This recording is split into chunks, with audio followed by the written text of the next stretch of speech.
Hi, my name is Mike Dillard, and this is Self-Made Man, the podcast for men who want to leave their mark on the world and create a legacy of honor, integrity, and achievement in every aspect of their lives. I'm glad you're here, and once again, it is time to forge your destiny. So welcome to one of the most valuable and diverse episodes that we've ever had here at Self-Made Man. Today, we're going to be speaking with Chris Stoikos, and we're going to cover a lot. So last year, Chris and his team developed Toolbox, and this is basically a tricked-out toolbox that includes speakers, a flashlight, USB ports, and a battery for charging all of your tools, and an unbelievable array of features that have never before been seen in a toolbox. And if you have an idea for a product maybe that you've been wanting to develop, really pay attention to this episode, because today you're going to hear how they bootstrapped that product for just $25,000. You'll hear where they produced the concept art, how they got the prototypes made, and everything in between to bring that to life. They launched it on Indiegogo and raised over $425,000 in 30 days. And that was just the beginning of the story. Soon they'd find themselves on Shark Tank and partnering with a previous Self-Made Man guest, Mr. Kevin Harrington. After that, Chris launched the Dollar Beard Club, which has been a huge hit.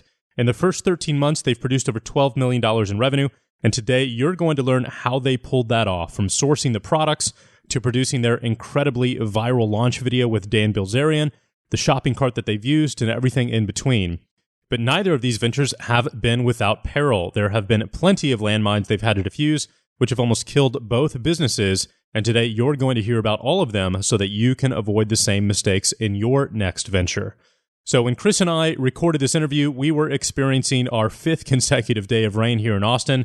Our Skype connection was not awesome, but thankfully Jason did an amazing job with the edit and managed to piece everything together. Thankfully, the sound quality does get better as the interview continues. So with that being said, please help me welcome Chris Stoikos. Welcome back, everybody. Today we have a unbelievable entrepreneur with an absolutely fascinating stories and 2 companies that have really caught on fire over the last year or so. Mr. Chris Stoikos, welcome to Self-Made Man. Thank you, Mike. Appreciate you having me on here, brother. Absolutely. So you and I got to meet in person over in Eden, Utah, about a month or 2 ago through our mutual friends event, Baby Bathwater, which was awesome. That was my second time there, and so it was a real pleasure to meet and learn more about you and what you've been doing with your businesses. So thanks for coming on today. Definitely. No, it was a pleasure meeting you as well, and it's very cool to hear a guy of your stature give me that kind of praise, especially when you've interviewed an absolute phenom cast of entrepreneurs. Yeah, absolutely. I'm super excited today. I love what you guys have been building, and you've got 2 companies, that are really growing quite well right now. One of them, or the primary one, is Dollar Beard Club, and the other one is Toolbox. And we're going to get into the details of both of those here throughout the show. But first, I would love it if you would take about 10 minutes or so to share your story with us, how you became an entrepreneur, some of the ups and downs that you've had along the way that have led you to the place where you are now, having ended up on Shark Tank and putting a deal together with one of our former guests, Kevin Harrington, and just all of the amazing stuff that you guys have built. Definitely. So cool question to say what allowed me to become an entrepreneur or turn into an entrepreneur. I believe that very similar to when you sit down to open up a hand playing, you don't choose exactly what you're dealt. You kind of you pick them up, and whatever's in front of you, you play them to the best of your ability. So everyone is born with a different brain inside of their head, and you wake up on this earth one day and you start to form your personality with a combination of how your parents raise you, the society you grow up in, the school you go to, the friends you hang around with, and just basically kind of the culture that surrounds you as a whole. Taking all of those things into consideration, I was born in Toronto, Ontario. My dad was a teacher. My mom was a stay-at-home mom. I had a lot of cool friends through playing some different sports. I remember being in kindergarten and hating school, actually, as young as that, whenever that would have been 6 years old, I guess. And I just couldn't get into the work that was laid in front of me because I felt like it was forced upon me and it wasn't necessarily something that I wanted to learn about. So I also remember in the 2nd grade, I would take different students in the class and I would pay them 25 cents to make crossword puzzles and word searches. Then after paying them their quarter, I would go out at recess and I would sell them for 50 cents. And I started trying to kind of turn profit on something that was so small. So I guess back to what I said about you don't really choose the hand that you're dealt. I just think that was me, man. I think I was born with an entrepreneurial mind. I think everyone's born kind of with a completely different mind, and you just need to play what you're given. So I started playing the hand I was dealt, and it turned from that venture into other ones. When I was 15 years old, I started repairing different kinds of electronics, whether that was like a busted phone or taking in somebody's computer and replacing the hard drive, reformatting an old version of Windows so that it could run fresh again. And that kind of translated into repairing some more types of electronics. I remember when I was 18, the red rings of death were a thing on the Xbox 360 where you get these 3 red rings and the motherboard had overheated and it was a massive problem. So I figured out how to fix it for a very small amount of money, and I was fixing them for 40 or 50 bucks a pop, and I started getting more business that I could handle. So I hired a couple buddies, trained them how to do so, ended up transitioning into an electronics store, and I had my first retail storefront when I was 19. And we started fixing everything, all different kinds of Nintendo Wii's, Xboxes, TVs, cell phones, etc. And a year and a bit later, I ended up selling that business. I had taken some of the money from that and money I had made from other little ventures of just, grind and turning over a profit into putting a down payment on a house. I was fortunate enough for that land to make a good amount of money. So I simultaneously sold the house and sold my business, the electronics store. I took that money and got in the car with one of my best buddies, and we headed to California. We did a 42-hour road trip and didn't stop the entire way. We just kind of rotated so that one of us could grab a couple hours of sleep while the other guy was driving. And I fell in love with the place and the California lifestyle and everything that it embodied. So after being there for about 6 months and partying away a good chunk of the cash that I had made, decided to get a restaurant. And there are these things called beaver tails in Canada. It's a famous fried pastry in the shape of a beaver's tail. So we did that, but we called them bear paws. And we sold them on the pier in Hermosa Beach with a little restaurant. And it was fun. It was pretty intense at the age of 21, starting a restaurant from scratch and learning all the different things with permitting through the city and having to buy parking spaces, which is tied to the amount of seats that you have, permits through the health department, creating a menu, buying all the different equipment, and so on. After running that for a little bit, ended up selling the restaurant, and the guy who bought it owns a pretty awesome company called Riveting Entertainment. He does some music videos for big clients like Justin Bieber and Chris Brown. So we ended up selling that. They opened up a couple locations. That's still running today, and I'm not involved in any of the day-to-day. I'm kind of just a quiet shareholder on the board, which is cool. So I took some of the money from there and started a golfing product. Growing up in Canada, I'd done a lot of golfing over the summers. My dad actually has a company called Backyard Golf Greens, and he installs golf greens in people's backyards. So we had a golf green in our backyard, and that just naturally made me enjoy the game. So we this product called Range to Go was a 3-surface hitting mat that had the fringe, the rough, and then the ability to tee into like thick, tight-knit grass with an actual real tee rather than the plastic ones, and it folds up into a portable carrying case. So we did that. We made an awesome video. We got some press for it, and we ended up selling about 40,000 units of it. So by that time, still struggling in a lot of different ways, some health issues, some financial issues, a little bit of just being lost. And it's like every time you think something's going to take off and you kind of fall down and you use your willpower back up, you question yourself and go, hey, when's something really to take off? What's going to turn into a tangible, long-lasting business?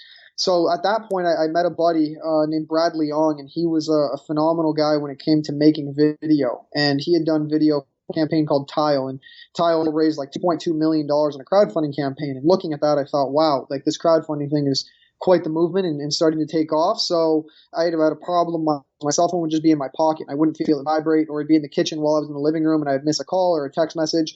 So I came up with this concept for a bracelet called Vibe, VYBE, and it was basically a bracelet you wear on your hand, and it'll vibrate on your wrist whenever your cell phone is ringing.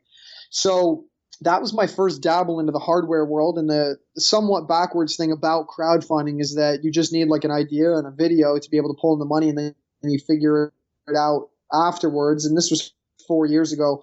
So things were still not as ironed out as they are today in that world. But nonetheless, we put together a video after kind of seeing what Brad did with Tile, and I put together a little crew. The guy who did my first video was actually someone that shot a reality show sizzler reel that we pitched to MTV while we were building the restaurant, selling the bear paws and Hermosa.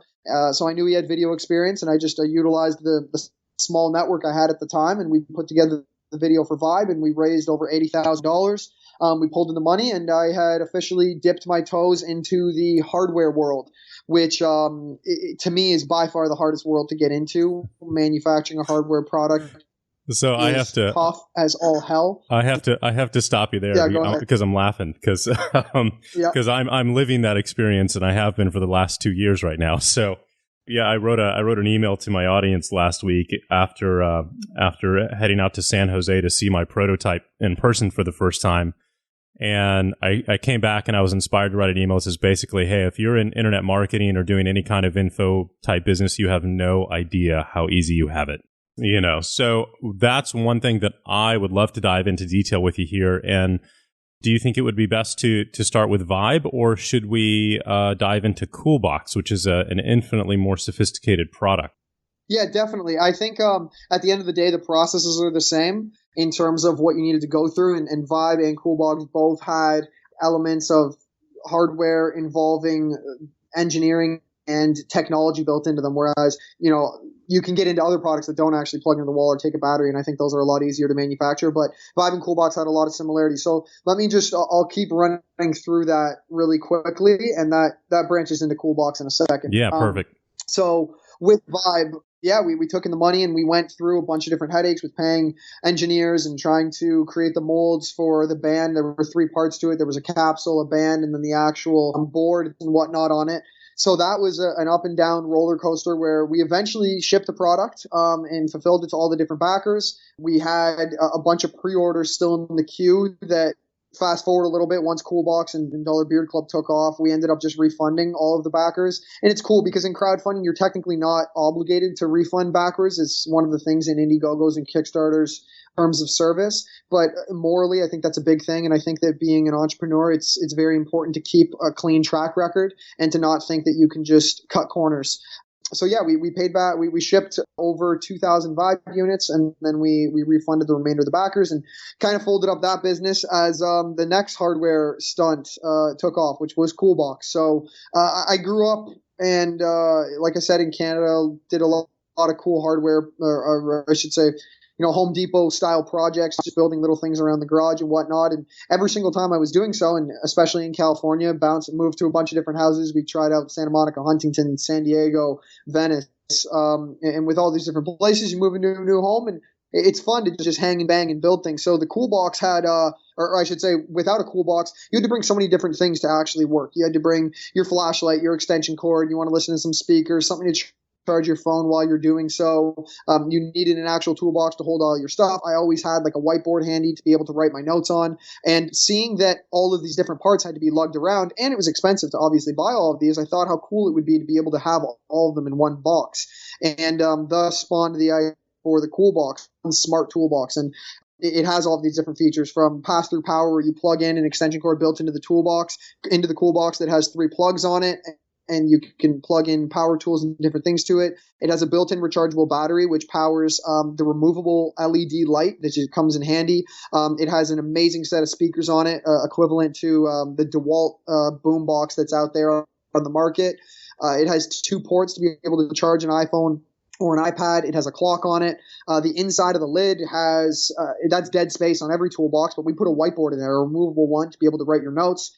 It has wheels on it. It can hold up to 60 pounds of tools, 2 sturdy handles. So a phenomenal set of features. And this all started off as an idea. So naturally one thinks, where do you even start with something like this? So luckily, having some experience from Vibe, I had put together a small network of different people. But I'll run through in the most concise way possible how I would explain starting a hardware product from scratch all the way until having a prototype in your hands to be able to turn into mass production. Awesome. So the first thing starts with the concept. And jump in at any time, Mike, if you want to relate, because I remember you were saying, what's your product called? It's hydro... It's a hydroponic system for food production. Cool. And yeah, man, maybe some of this will come in handy, and I'm curious to hear where you're at on that journey. But so for ours, right, it starts off with a concept. You dream up something in your head. Every single person on this planet has ideas, but very few execute them, because it's like, okay, when you go to execute, it's tough. And having seen the blueprint from a bird's eye view after you've done it, it makes connecting the dots a lot easier. So you come up with your concept, and you need to write down a Google document with some simple bullet points of everything you kind of envision for the feature set that it has. Once you have that, you need to find some sort of rendering artist. You want a guy that does conceptual sketching to be able to put the ideas in your mind into a product that you can see on paper. So I have a couple different guys that do this. One guy in particular in Romania, his name is Alan Zanfrescu, and he is so talented, it's unbelievable. So I got on a phone call with him, sent him a couple of emails, and he was able to put together this gorgeous rendering of what the cool box would look like. And he made sure that it encompassed all of the features that I had laid out. And this is usually in CAD format, and you have the ability to spin it around in like a 360 mode in 3D. And it's not a product, or it's not at a state where you can go manufacture it. It's strictly a concept. And you can detail it. You go back and forth. Once you have something that looks great, you need to get into the mechanical design of the product. So that means building the thing out in CAD properly with measurements and the contours and the curves, the different layers. For the cool box, we had a bottom base, then we had an insert, then we had the lid, then we had the latches, the handles, the wheels, and then all of the different hardware components. So you start building all of those out to actually fit into the box properly. It gets sent to China or whatever you're actually doing your tooling, that you can start to create molds for it. So one step back before you send it actually over to China and you start making that happen, you got to source out all of your products and really establish a BOM, which is your bill of materials. And that's made up from every single part in it. And that's the technological parts, like the chipset that runs the Bluetooth connection to the speakers, the LED clock, the USB charging ports, and things of that nature.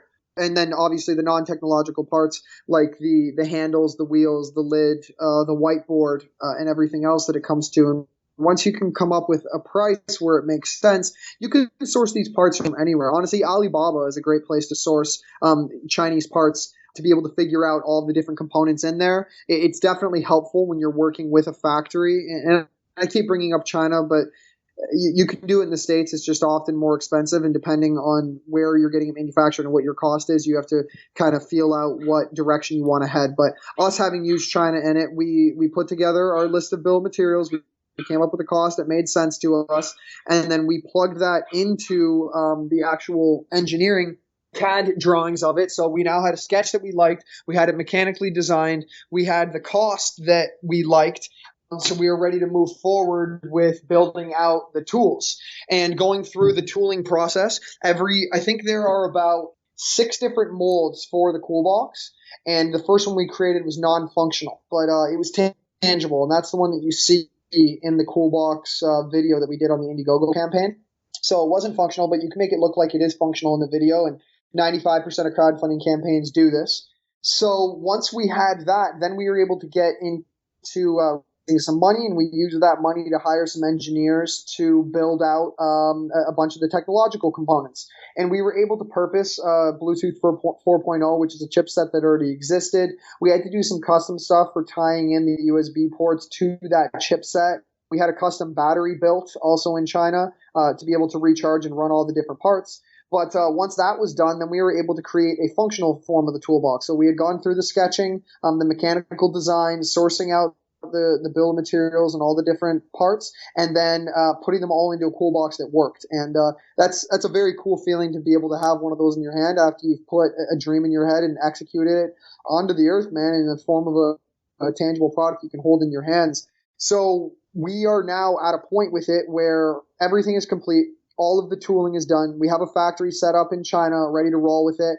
Like you mentioned before, we had done a deal with Kevin Harrington a couple months back, and we're just in the process of closing up the funding for it to be able to pump in the money and produce. I think our first run is going to be around 5,000 of these units. And you need to get those over. Once they're done, you put them in a container, you ship them over to the United States, you import them properly. There's a bunch of tariff stuff and different legalities and formalities that you have to jump through a couple hoops, and you get them into a fulfillment center, and the next thing you know, tied into your website, and everyone who's been patiently waiting for so long for any hardware product gets to realize that your idea has become a reality, and they start using the thing. Yeah, it's a hell of a process, man. So if you wouldn't mind, I'd love to kind of flesh this out for everybody. The concept sketch artist is a really critical piece of the puzzle, and it's most likely the least expensive step. Could you give people a ballpark of what that usually costs at that point? Definitely. So let me rewind then to like something like Vibe, for example. That was a really small band that we did, and then a capsule for it. So the rendering artist there, I think our cost was something like $500. It was, like you said, it's relatively cheap. Toolbox was a little bit more detail oriented with the size of the product and the different amount of parts. But all in all, I think the entire rendering phase for that was only a couple $1,000s.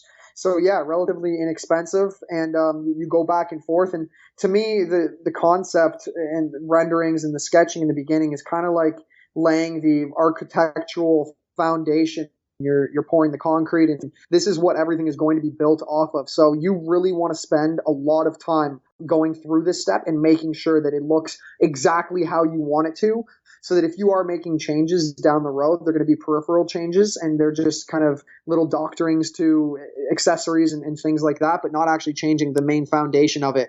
And like you said, the nice thing about that is you can go back and forth without blowing your whole savings. And once you get to a point that you have a rendering, you have something to show investors. You have something to show the Indiegogo community. Some people even show just renderings on their page and say, this is the idea. So definitely spend a lot of time on that step. Go back and forth. If you don't have a guy for that, you can find amazing guys on Upwork, which is formerly known as Odesk.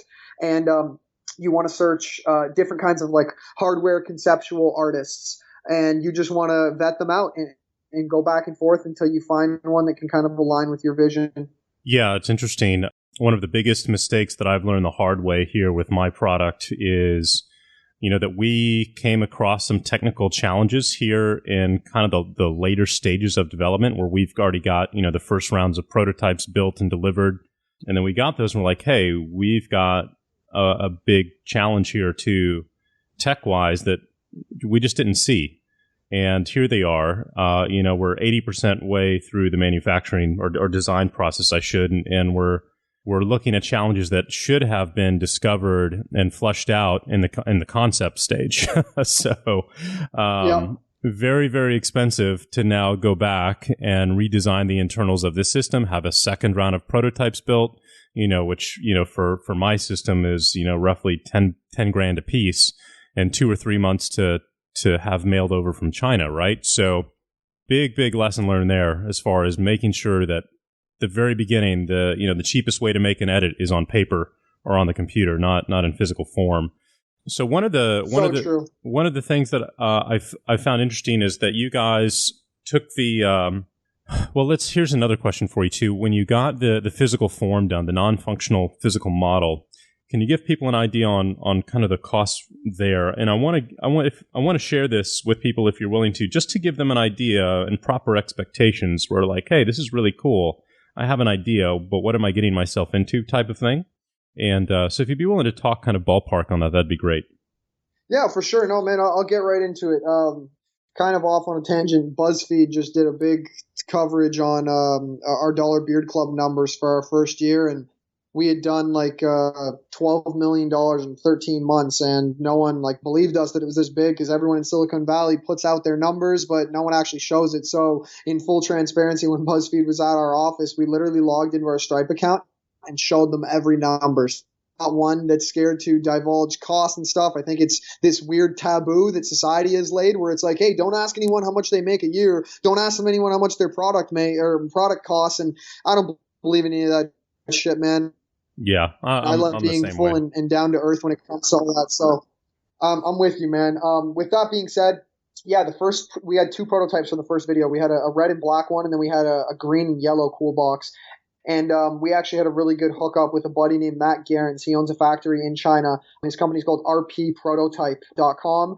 And he was able to – we cut him in on equity on the deal so that he actually had a portion of the company. And even with that being said, yeah, our first 2 units were $5 grand a pop. And it's a lot tougher for the person making the prototype to put together all of these tools in a way that they're not able to be mass produced because they're not the official ending tools. Because tooling, like our tooling for Toolbox costs $450,000, and that actually included some of the NRE, which is the engineering aspect of it, non-recurring engineering, I believe it stands for, where you only pay it once. But to get it done off the bat, yeah, man, $5,000 a pop for each Toolbox with a little bit of equity. So it probably would have been a little bit higher than that without that portion of it. And those were for the non-functional Toolboxes. After dumping in the $450,000 in all of the NRE and the tooling and the other miscellaneous costs that are associated with it, we are able to get the cost for Toolbox down to around $100 a pop. So this is naturally a very expensive product. A lot of stuff in the hardware world, you want to make sure that you have at least a 4x on what you're manufacturing it for compared to what you're selling it for. So Toolbox is a little bit different in that nature, in that we're manufacturing it for $100 and selling it for $250, which is only a 2.5x. But it's also a $150 markup when you look at it just by hard numbers. Whereas if you're making something for $10, selling it for $25 isn't a big enough margin. But if you're making it for $10 and you can apply the 4x, then you should be selling it for at least $40. And that was more in the neighborhood of like what Vive was. I think our cost on it was $12 and we were selling it for $49.99. So we had our 4.2x or so in that neighborhood. But yeah, the costs can get high. That's why, again, it's very important to make changes on paper so that when you spend the $5,000 to get your first couple of prototypes, or I should say $10,000 for two of them, that it's exactly lined up with your expectations, and then making changes going forward are not as hard to do because you've laid the foundation properly. Yeah, absolutely. So you guys put together your marketing video for that, which went well, and you launched the crowdfund campaign. Now, one of the most important considerations that I have with my system is I'm developing it, or I have the goal to develop it all the way through tooling and testing. And the way this process works, after you get the tooling done, which, like you just mentioned, $400,000 for yours, I'm looking at about $600,000 or $700,000, is they'll start making some test units, 20, 30, 40, 50 test units on the manufacturing line to make sure that they're coming together as they should. And at that point, you're ready to hit the big giant green button and to do your first real production run.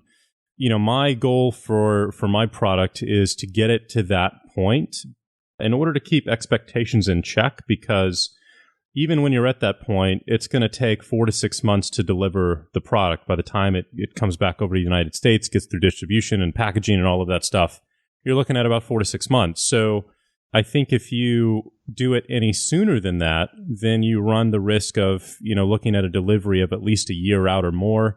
That's a problem with Coolest that looks like they had with their cooler, where they're looking at 12 to 24 months to deliver their stuff, which caused them a ton of grief in the market.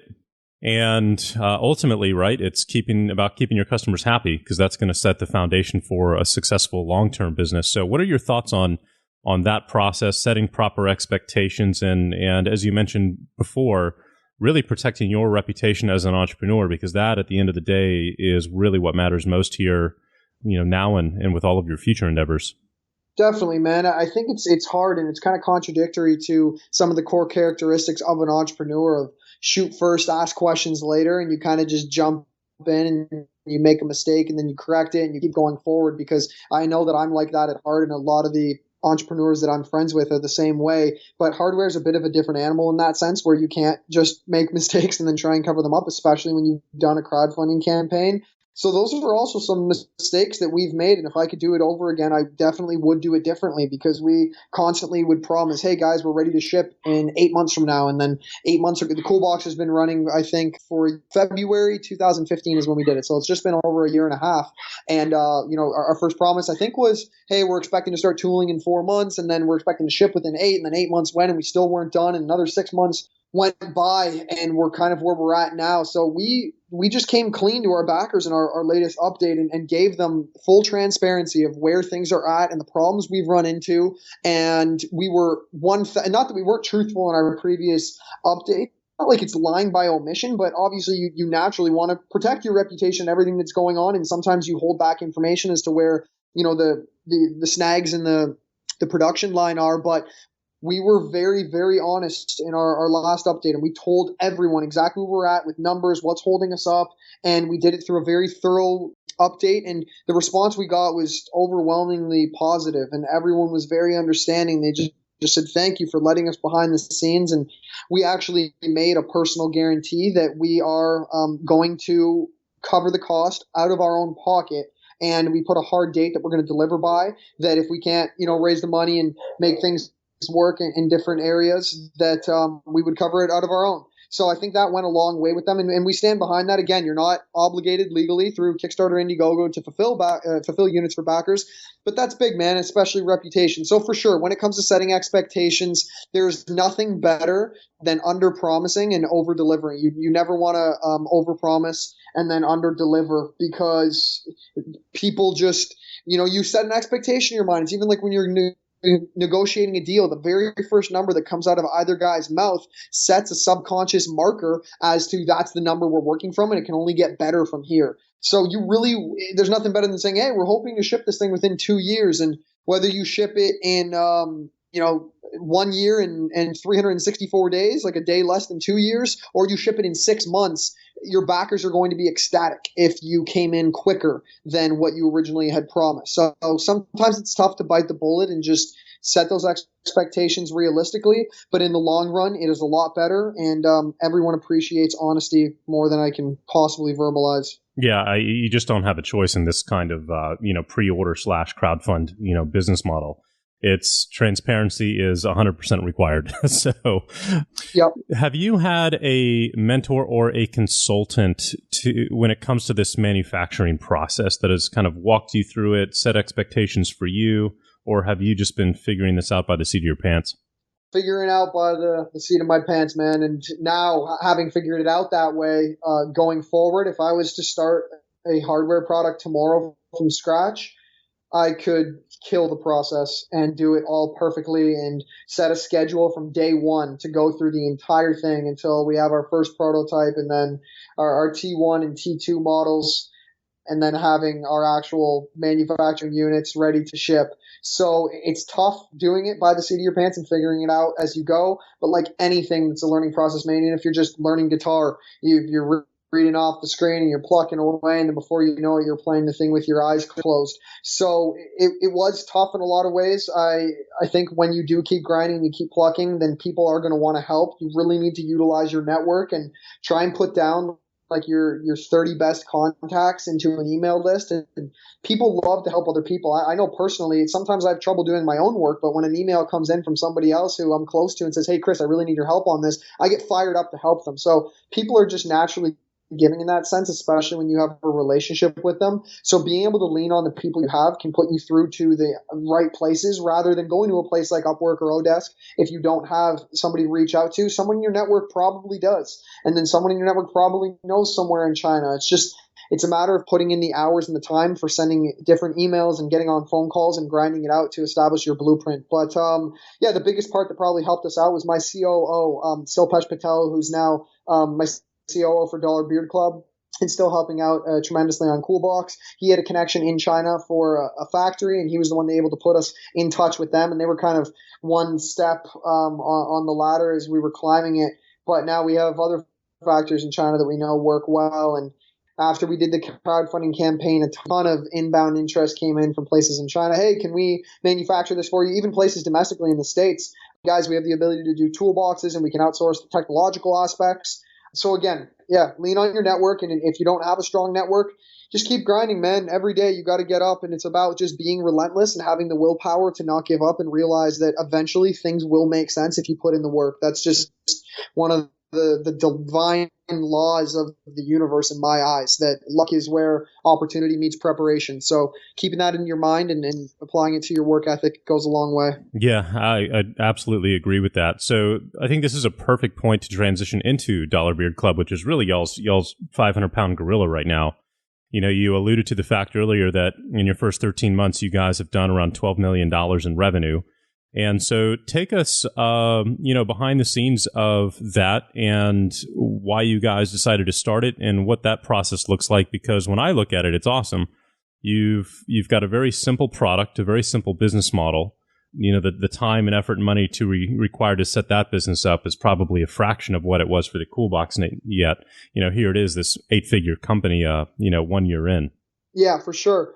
So as an underlying kind of premise to the beards, my buddies and I, when I started recruiting the crew that came together, friends from that I'd known since one of my good buddies since we were 3 years old. Literally, we played in a preschool soccer league together, where I think some guys are still in their chairs being pushed around by their parents trying to kick the ball. And I put together a crew from young childhood friends to other guys I'd met along my journey, and every guy that joined one after the other, I had started growing out my beard as a sign to myself to show commitment to doing. I would often fall off the rails and jump from idea to idea, as that's even kind of obvious through the things I'm talking through here and all the different businesses. And I said, you know what, I'm going to grow out my beard, and that's going to be my symbol of committing to something that shows longevity and being able to see something out until the end. So as these different guys, my buddy from when we were 3, a buddy from when we were 10, another buddy from Canada, dudes that I met here as they joined the crew one by one, we all were rocking beards.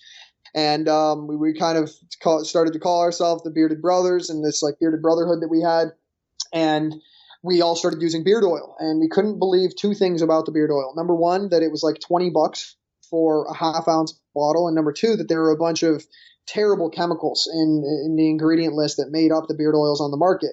So we wanted to come up with something cost effective and that was made all natural. So, and then obviously naturally, we saw Dollar Shave Club's model. I always used to make fun of them, just saying, I can't believe guys shave and waste 15 minutes a day, which is 5 times a week. That's 75 minutes in front of the mirror. That's like 70 hours a year. Jesus, you know how much stuff you can do with all that extra time? And we started coming up with some cool kind of funny concepts around making fun of guys that shave, and that transitioned into the inspiration behind our first video that we put together. And obviously the video did very well, and it went virtually viral overnight, and that brought in a lot of inbound interest. When with regards to the setup of it, sourcing out product was a lot easier for Dollar Beard Club. We went through a couple different manufacturers here in the United States, and it's all done domestically. And we made sure that we liked the smell, the consistency. We came up with some cool packaging, cool name, and we stocked our warehouse with a relatively small amount of money. We actually started with $25,000 for our very first product order, the development of our website, and the cost to produce the first video, which was only $800.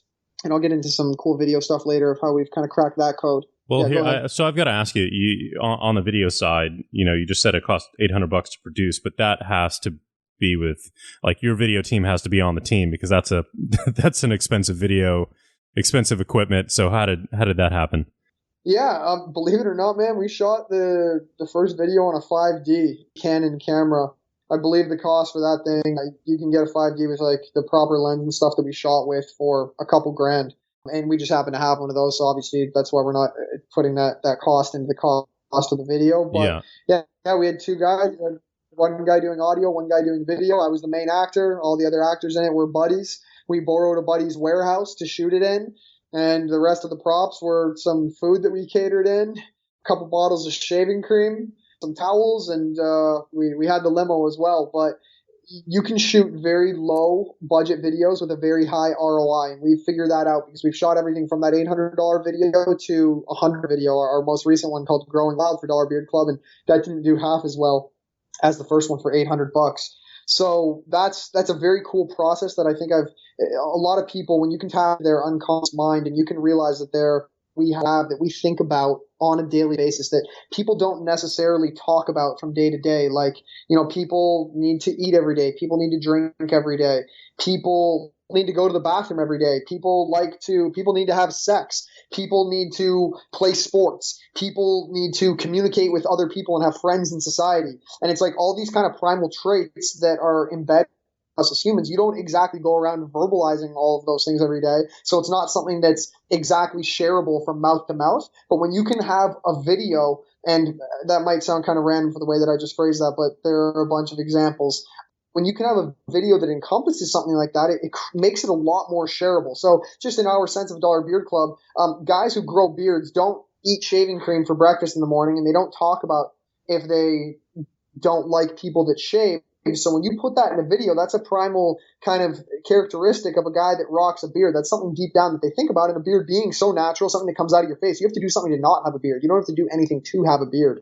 As another example, I'm sure everyone's seen the squatty potty video, the poopery video. There's another big video called Ship My Pants, which talks about shipping stuff from Kmart, but they referred it to, I can ship my pants. But, it's a play on the word shit my pants opposed to ship my pants. So, again, that's built off of potty humor. And, again, it's not like when you're in a conference, I'm going to say on this podcast, hey, Mike, give me 5 minutes, man. I got to go take a shit. I'll be right back. But that's something that people think about. And it's like when you can tie that into a funny video, it gives for people to want to click the share button because they laugh at it. And then the product is just organically plugged into the video. So there are a lot of cool ways to think and reverse engineer the creative process to be able to tap on these different areas that allow stuff to become shareable and to shoot them in a way that doesn't break the bank and can really act as the catapult to launch a business from scratch. Both of your videos and, Dollar Shave Club and a lot of these really, really big successful videos that have gone viral. As a copywriter, I transcribe them all, I write them all, and I study them all. Who wrote the scripts for your videos? Because in such a short amount of time, every word and every sentence counts. And what did that process look like for you guys? Definitely, man. Great question. We knocked that out over the course of a couple hours, and we tried to just keep it very simple, not use any crazy big words or try and get too creative and just get the points across. So yeah, over the course of a couple hours, we wrote down the main points that we wanted to get across. And then we went to the warehouse without having a final script. And we actually shot a lot of the stuff by writing it on the spot. And we're kind of famous for that. We released a behind the scenes video for The Growing Wild. And you can see us like, oh, that line actually didn't seem good. Hold up. Guys, let's break for 15 minutes. We'd rewrite the line and then reshoot it. So a lot of it happens in the moment when you're just feeling around you and seeing cool props that have popped up or different things in the environment that kind of tweak the script to be able to get your message across. But like you said, when it gets into copywriting and trying to deliver a concise message that provides the most value to your audience, it's very important with the words, especially when you're launching a new business. I think you have the ability to be a little bit more creative once you're launching your 4th, 5th, and 6th videos and your following is already familiar with your brand. But right out of the gates, yeah, man, it's like, hey, I'm Chris. What is the Dollar Beard Club? Well, we sure as hell won't be giving you any razors. Okay, cool. Funny thing coming in. Instead, we'll be giving you the most legendary beard oil known to mankind. All right, perfect. That's what they do. They're not giving us razors. They're giving us beard oil. Step 2, we know that you're busy. You're probably riding motorcycles or riding or swimming around in a box full of women. So you touch on cool, funny things that might be in their lifestyle. And then, but then you guilt trip them a little bit. You give the people something to think about that if they don't use your beard oil, and a line with something like, and if you use our beard oil, you're going to have your beard smelling like the beard of Zeus. And you plant a seed in their head that's going, wow, okay, this beard oil is really solid. I want to smell like one of the most legendary beards. And then the 4th scene, we really got into the explanation of it. Every month, door for starting at only $1 a month, we deliver balms, wax, shampoos, brushes, and oil. Now they're familiar with it. And then the last scene, we just basically said, yes, you keep doing what you're doing, and we'll take care of the rest. And that was one of our big taglines: be a man, join dollarbeardclub.com. So it's not tough. I think a lot of people overthink the creative process, especially when it comes to video, because you need to realize how big of a crutch the visuals are going to be for your audience to be able to look at what you're putting together, making the copy just slip into them, into their unconscious mind, and they're hearing what you're saying, but they're loving what they're seeing. So it all kind of flows together and makes this nice synchronized flow that makes the video as a whole do really well. So y'all's results have been, meteoric at this point. You've been on a rocket ship. What have been some of the biggest challenges you've had to deal with as a result of your growth rate? Yeah, man. Number one problem, our website. So we had a couple developers put together our website where I didn't have a strong tech background when we got into Dollar Beard Club, nor would you think that you need a strong tech background for a relatively simple website, but when it scales and as quick as it does, it gets the traffic that it does need to be stable. And our website would crash a couple times a week. We were triple billing customers. We were sometimes quadruple billing customers. We were shipping customers their products 2 weeks late. Products were arriving broken. Wrong products were arriving. We had no proper customer service in place when people came back. So we had a lot of pissed off customers. And some people would say that's a great problem to have because you have everything inbound and the ability to fix it rather than not having the traffic. But it was a bit of a nightmare in a way, man. And if you want to talk a bit about numbers, we've done 12 million in 13 months. We did 10.5 million our first year. And to kind of give you a relative comparison, Dollar Shave Club did $7.5 million in their first year, and they've just sold for $1 billion. So we're well on our way to a very, very high road in terms of the people that want to join our brand with the stickiness of the bearded community. But yeah, not building our website correctly. We had a third party company do an audit on the traffic that we got, and we should have done anywhere between like 25 to 35 million in our first year if our website would have just worked. Over 50% of the people that came to the website couldn't even check out. We had never tested our copy. We never split tested anything. No like A/B testing. We didn't have any upsells, downsells, or cross sells. We didn't have any proper customer service. We didn't have the ability for customers to skip a month or delay a month or add one product while just keeping a different product off the charts. And our inability to be flexible with our customers really hurt us. So these are all things that we're fixing now, but that was by far our biggest hurdle that we had to overcome. And it's been a great learning lesson.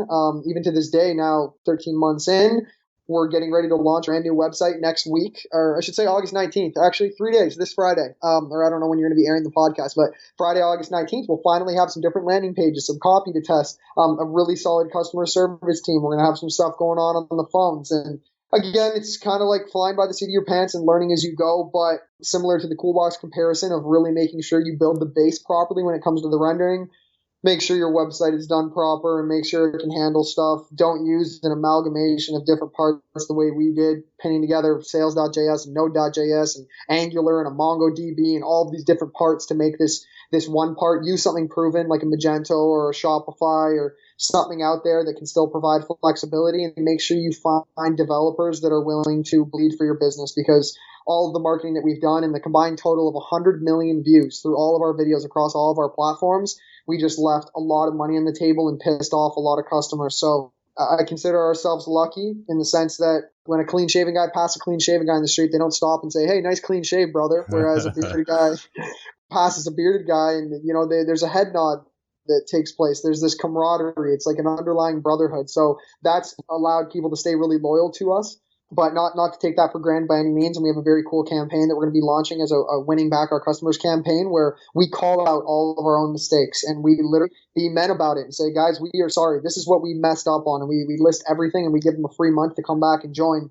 But yeah, man, the sky's the limit with Dollar Beard Club right now in a lot of ways. Over 50% are coming from our growth vitamins. So a big question in the venture capitalist community when they're asking us about raising money, well, the bearded market's probably not that big, this and that. How big is it? And my answer is that the beard market is any guy between the ages of 18 and 85 that has the ability to grow a beard. And you just need to give them a reason to do so. So we have, like I said, over 50% of our revenue coming from growth products and guys that are starting to grow their beards. And it's a cool thing that if you've never grown a beard, the appearance that we wake up to in the mirror every morning, that if you want to make a change, a lot of the 7 habits of highly effective people talks about creating habits and rituals and stuff. And sometimes you need to go into the code of your brain and rewrite certain amounts of code to be able to feel and appear differently. And it might seem kind of nuts to say it, but I'm living proof of a guy who grew his beard, changed my own image to feel different, to start living my life differently. And you've seen that hundreds, if not thousands of times across all the cool stories that our members have sent us of how their appearance changed and therefore their life changed by growing a beard, for how people perceived them and how they went through their day-to-day life. So a lot of cool stuff around that. Yeah, I couldn't agree with you more there. There's one of the most tried and true ways to make a change or get out of a funk or whatever is, like you said, change your physical appearance. That could also include the clothes you're wearing.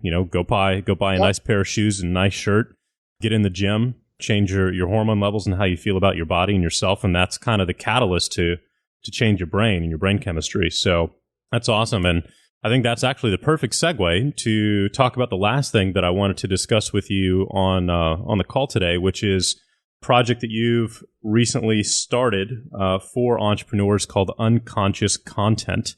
And I know you guys are going to be having an event in Cali pretty soon. So what's that all about? Yeah, for sure. Well, like you said, you and I met at Baby Bathwater, which is a networking event. It's a curated crew of individuals that are all very like-minded entrepreneurs doing very well in their respective areas of business. And everyone kind of comes together to be able to expand your network, listen to some awesome speakers talk about they're similar to how I'm talking about my journey right now. You get to hear people talk out loud about their journey and their struggles. And oftentimes this can help you in your journey. So a big common theme amongst all of the different networking events out there is trafficking and conversion, how to run traffic to your website, how to convert it into dollars, how to do split testing, how to expand your network, and that sort of thing. And one of the things with all the networking events I had been, I saw a lack how to create video, and everyone would ask us, how do you guys create your video? What's your creative process? And I'm a big holistic health nut. Like you said, there are a lot of different things that can act as the catalyst to changing the hormones in your body, the way that you think, and none other than the food we put in our bodies or the health things that we can try, doing things like fasting. And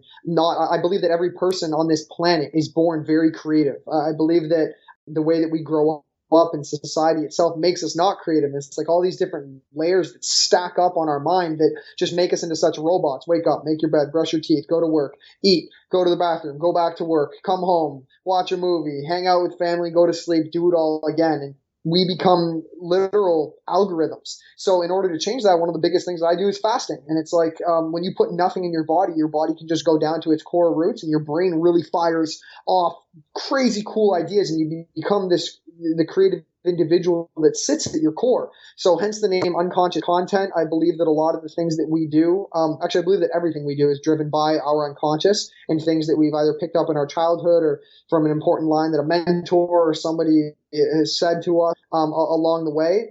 And when we form these habits, they carry themselves out in our day-to-day. So when you can tap into your unconscious mind and rewrite those processes, especially with respect to video, you open up an entire new world. So that's something that we do in order to write like the concepts of our videos. And then, like I said, we often think on our toes on the spot of how to tweak scripts. And then we've also put together a great network of tools, no matter what city in the States you're in. We have guys all over that these are great actors. This is the camera you should use. These are sets that you should be able to shoot at. So we're purposing our networking event for shaping it around how to create viral video. And we've put together an amazing group of speakers. Kevin Harrington, the godfather of the infomercial. So he's phenomenal in that sense. A guy named Walter O'Brien. He has the #1 running TV show on television right now called Scorpion. We have a girl named Karen X who has created an amazing amount of viral videos, and she has her own phenomenal process. The Ackerman brothers, who have done the Squatty Potty video, the Poopery video that has like 38 million views on YouTube, amongst many other ones. A very talented kid named Twan Cooper, who's built his own personal brand through Vine and Instagram. Lana Kington, who's appeared on Ellen DeGeneres, and she has a phenomenal group of different, these 3 girls that do viral, how to launch your content once you've created it. So I think with all these different speakers, the gorgeous 10,000 square foot mansion that I'm going to be moving into in September is where we're going to be hosting the event. We're going to do everything from teaching people what kind of a cool green tea matcha drink with some rare mushroom brain pills that you can take to get you thinking creatively, and teach everyone how to solve a Rubik's Cube in less than 5 minutes. And as you do that, your brain starts turning up. It's like warming up the engine in your car in winter before you actually get in and start driving the thing, so that it's warm, from doing a Rubik's Cube, from drinking something cool, to get into the creative process and how to attack it from start to finish, to be able to know what you want to create, and then the entire process of how to create it. So I think it's going to be a very cool value give back that's very different than the rest of the stuff offered in the internet marketing community, while again maintaining that integrity of the people that we invite and bring in. And often these things do involve a large ticket price. You have to pay anywhere from, baby bathwater is like $6,000 a head. I was at Ryan Dice's mastermind for digital marketer, and that was $25,000 a head. So ours is kind of in between, and we're only having 70 seats, but more than all the information that we're going to offer and all the cool people you're going to meet, it's going to be such a phenomenal experience. Being a 3-day event, October 7th and 8th is where the main event takes place. And then on the 9th, everyone who comes to the event, as well as a lot more celebrities and influencers and distinguished guests, are going to be with us on October 9th. And the 3rd day, we're going to throw a very cool party at the house and just have some good music, good local organic catered in food, get some DJs going, some cool health things going on in different areas, and just make it a really unique outside the box party and event as a whole. So I think that Unconscious Content, it's a very fun way for us to expand our network, meet new people, give back to the community, as well as being able to help Dollar Beard Club grow, because another big thing that we do is work with influencers and have people with big followings post our content to be able to pour gas on the fire that we've started. And yeah, man, all in all, lots of stuff going on in a lot of different areas, but none of it feels like work. And that's the important part. Your job should never feel like a job. Life often gets separated into like personal pleasure and then business and work. But if those things can kind of overlap and all be a part of one, then I think it just makes going through your day-to-day very fun, and not like you ever need to take a vacation, because your life is your vacation. That's awesome, brother. Well, I will definitely be there. So where can people go to connect with you and head out to Unconscious Content if that's something they want to do, or, Dollar Beard Club is pretty obvious, but where should we direct everybody to connect? I have a personal website, chrisstoikos.com, CHRISSTOIKOS. There's not a whole lot of content on there. I just hired a phenomenal assistant that's going to help me push out a lot of the stuff that I've written. So I'm going to be doing an email list on there from time to time to kind of get to know me better. If you want to connect with me personally, shoot me an email to chris@dollarbeardclub.com. Naturally, it's tough to respond to everything, but if you write a unique enough subject line and something that you put in the body of the text makes it worth connecting, then I'm all for that, man. So yeah, hit me up there. Chris@dollarbeardclub.com is my personal email right now. If you want to join Dollar Beard Club, dollarbeardclub.com, grow your beard. We'll take care of the rest. We got some awesome products going on there, and we're starting to do some phenomenal events. We did a really cool party at Dan Bilzerian's mansion in Hollywood last year, and we're going to be doing that at our own new place this year. So cool way to get involved with that community.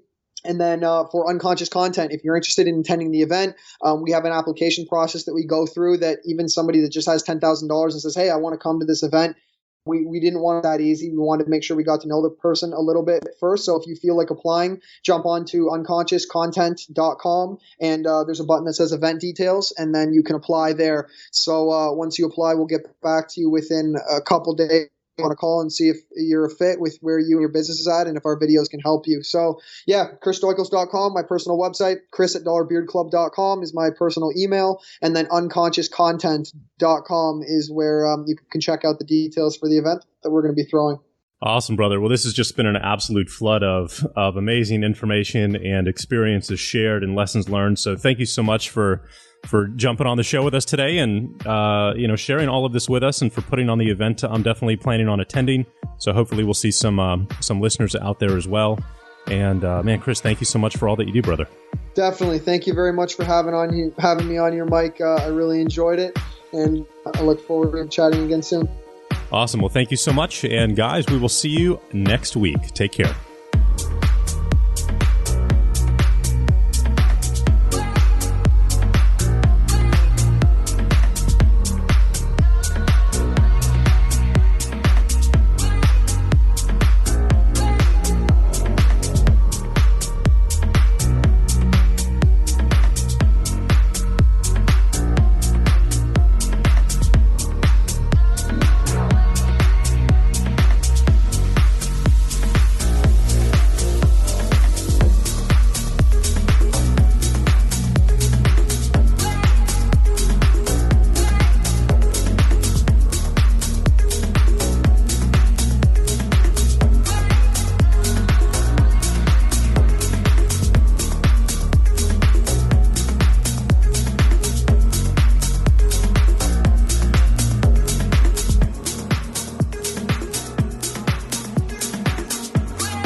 Go away, no need to hear me say